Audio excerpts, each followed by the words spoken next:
Oui, Monsieur le Président, Madame la Ministre, je vais émettre un avis inverse.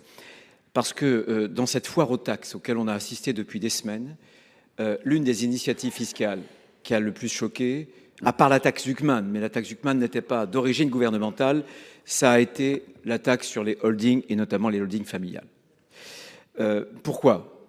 D'abord parce qu'elle a été ressentie comme une initiative punitive. Parce qu'il ne s'agit pas, contrairement à l'habitude, il ne s'agit pas en fait de taxer un revenu, mais l'absence de distribution.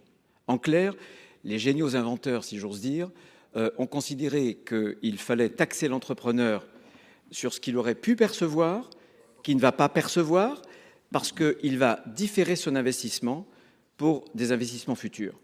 C'est en quelque sorte une taxation par anticipation, avec un effet de bord, puisque du coup, vous allez encourager et vous allez inciter des investisseurs à se porter sur, non pas des sociétés à forte croissance qui, elles, conservent leurs ressources pour investir, mais au contraire sur des sociétés qui distribuent beaucoup de dividendes, évidemment, pour pouvoir payer la taxe. C'est une évidence.